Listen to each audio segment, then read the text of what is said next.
नमस्कार दोस्तों, मैं आनंद दुबे आज फिर से आपके सामने और एकदम झकास तरीके से पढ़ेंगे। आज हम, जैसा कि आपने थंबनेल में देख लिया है, कि आज हम फिजिक्स का यानी विद्युत क्षेत्र का सबसे बेहद इंपॉर्टेंट टॉपिक जो कि है विद्युत क्षेत्र की तीव्रता अक्षीय स्थिति पर, तो आज हम इसको हैंडल करने वाले हैं। और याद रखिएगा, मैं पढ़ा रहा हूं तो एकदम स्मूथ तरीके से पढ़ाऊंगा।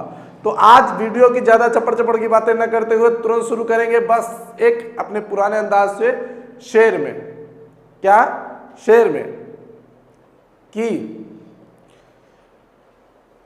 वो भूल गए हमें ये बात समझ नहीं आती, वो भूल गए हमें ये बात समझ नहीं आती, क्या उन्हें कोई याद है ये बात समझ नहीं आती।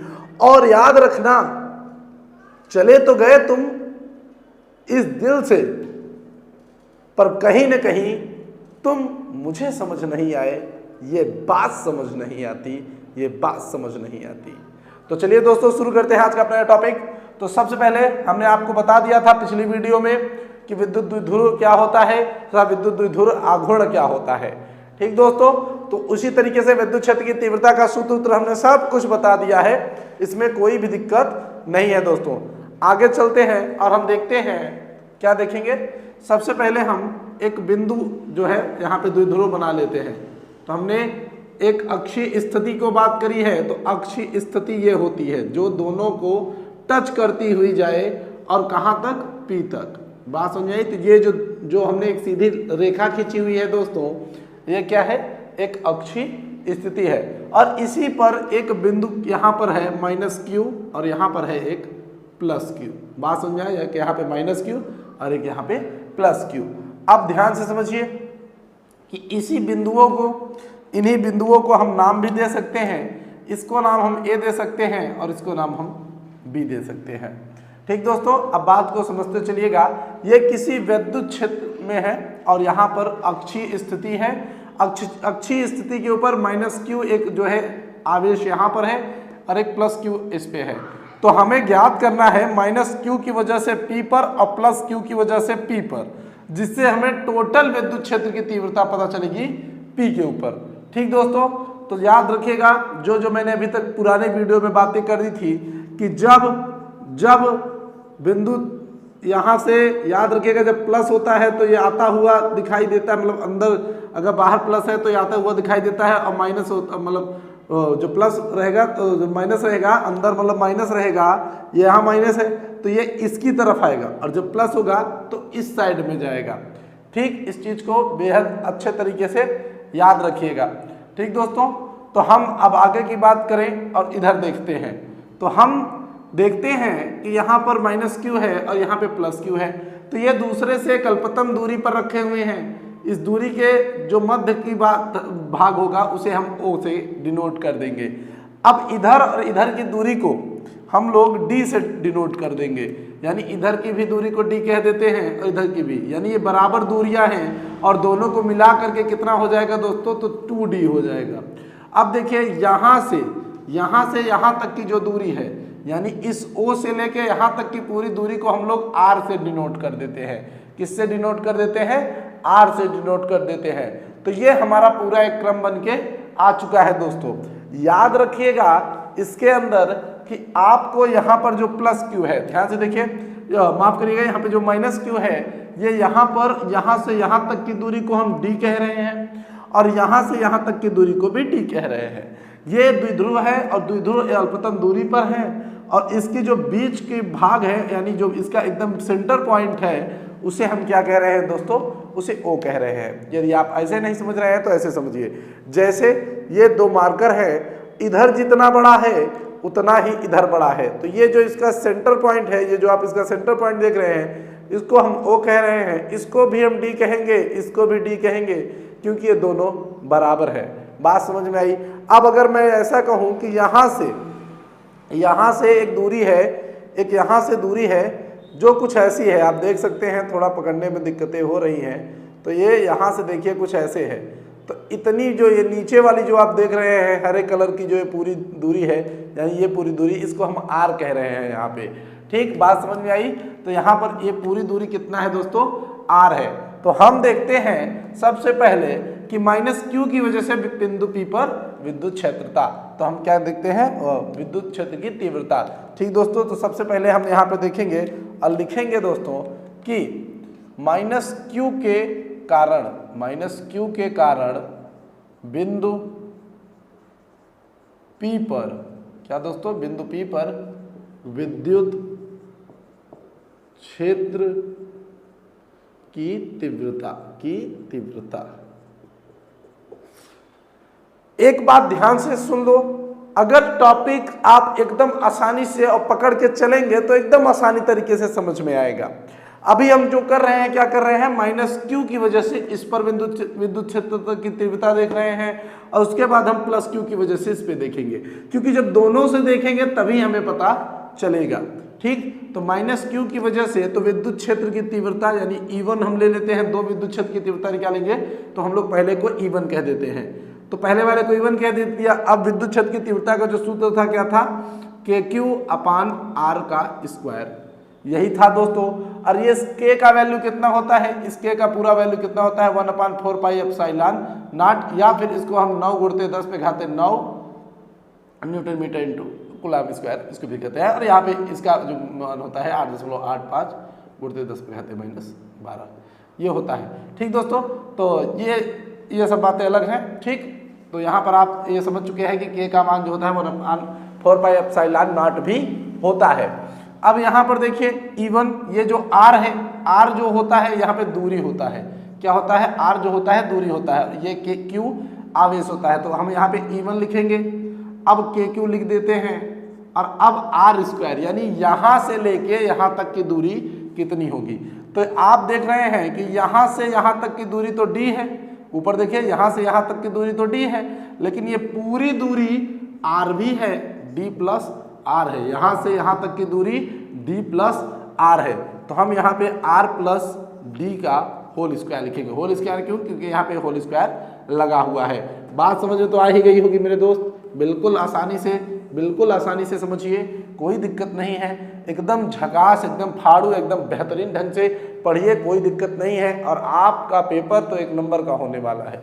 ठीक, अब आगे समझिए। अब हम लिखते हैं, ये तो हमारा आ गया, किसकी वजह से भैया? माइनस क्यू के कारण। अब हम प्लस क्यू के कारण P पर विद्युत क्षेत्र की तीव्रता देख सकते हैं। ठीक, ध्यान से सुनिए, अब हम प्लस क्यू पर भी विद्युत क्षेत्र की तीव्रता देख सकते हैं। बात समझ में आ रही है आपको? अब यहाँ पर हम क्या कर सकते हैं दोस्तों? देखिए, अब हम लिखेंगे कि प्लस क्यू के कारण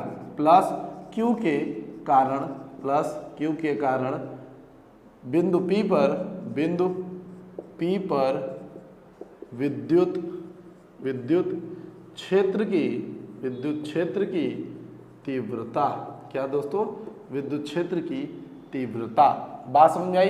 तो प्लस क्यू का कारण यानी प्लस क्यू के कारण यहाँ तक देखेंगे तो E2 हम देखेंगे। क्या कहेंगे? अब हम यहाँ एक दूसरा विद्युत क्षेत्र की तीव्रता ज्ञात कर रहे हैं। विद्युत क्षेत्र की तीव्रता E से डिनोट की जाती है, और ये जो सूत्र होता है क्या होता है? KQ/R का, माफ करिए, थोड़ा पानी पी लें, उसके बाद जो है समझाते हैं, कोई दिक्कत नहीं है, एकदम आराम से समझेंगे। यहां तक की बातें समझ में आई कि नहीं आई? यहां तक की बातें आई कि नहीं आई?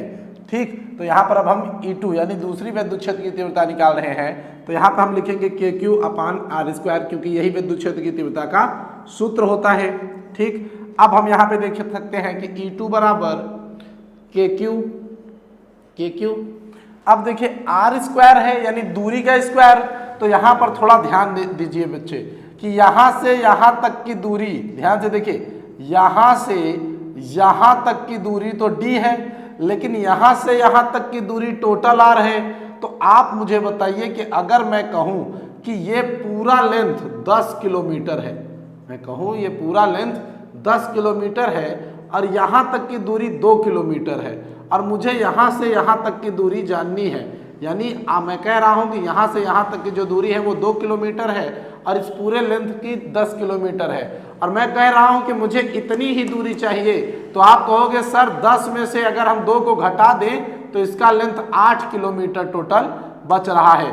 अगर ये पूरी लाइन 10 किलोमीटर है और इतना केवल 2 किलोमीटर है तो इतना सर 8 किलोमीटर होगा।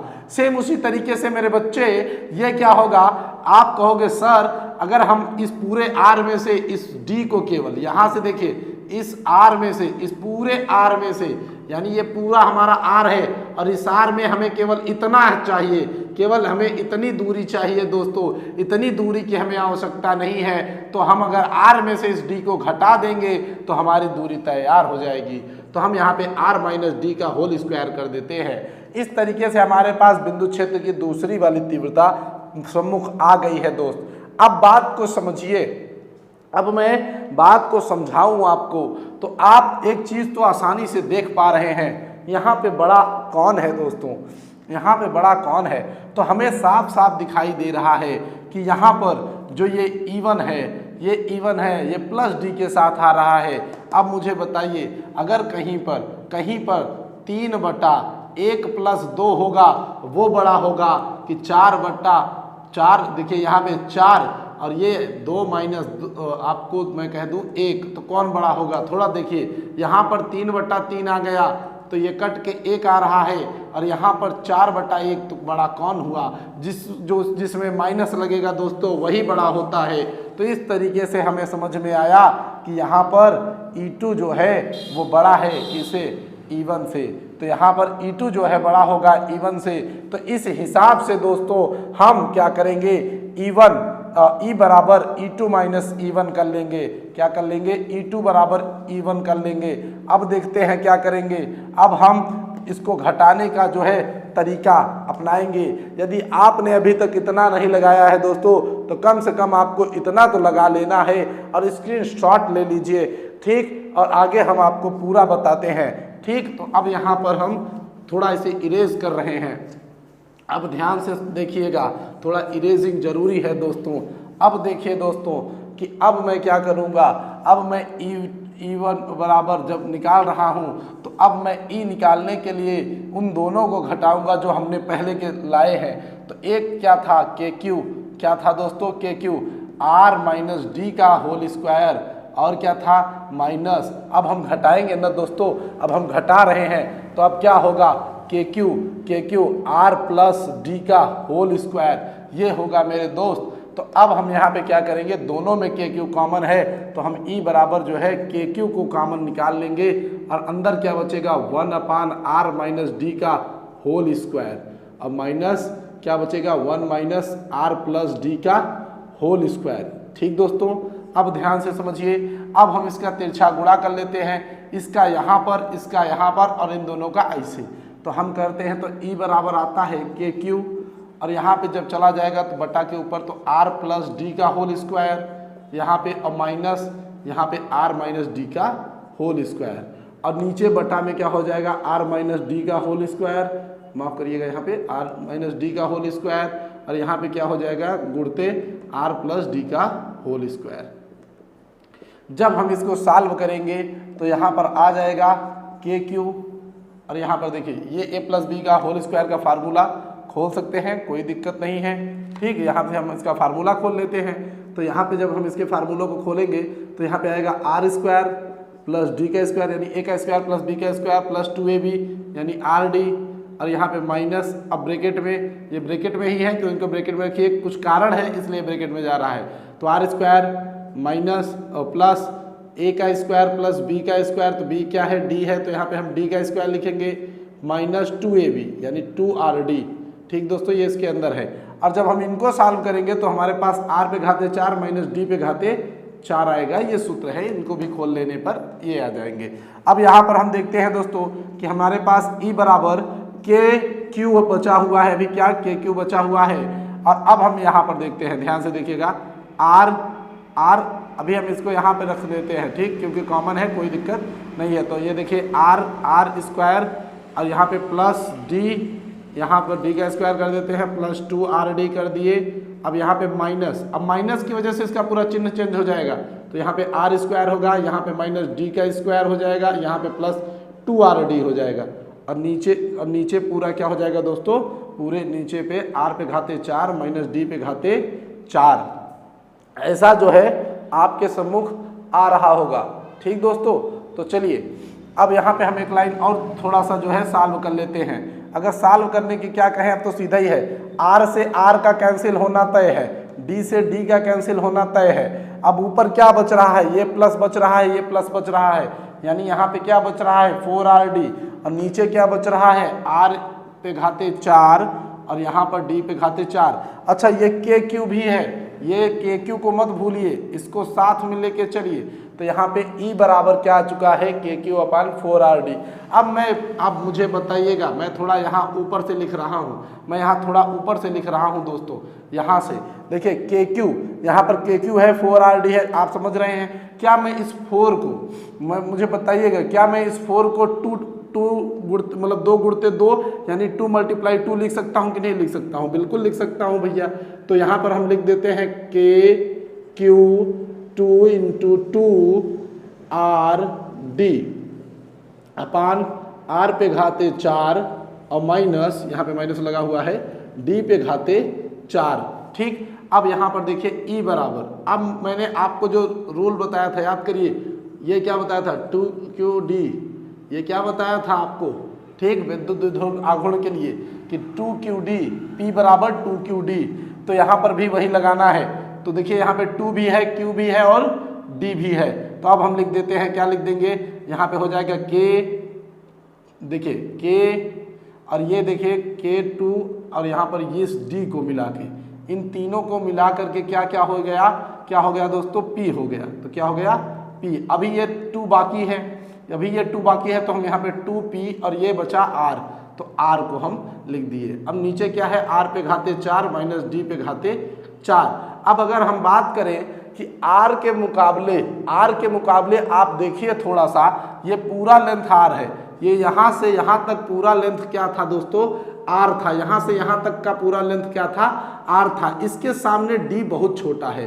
तो यदि हम लिख दें कि यदि हम D को बहुत छोटा बता देते हैं, किससे दोस्तों, R से, तो E बराबर K2P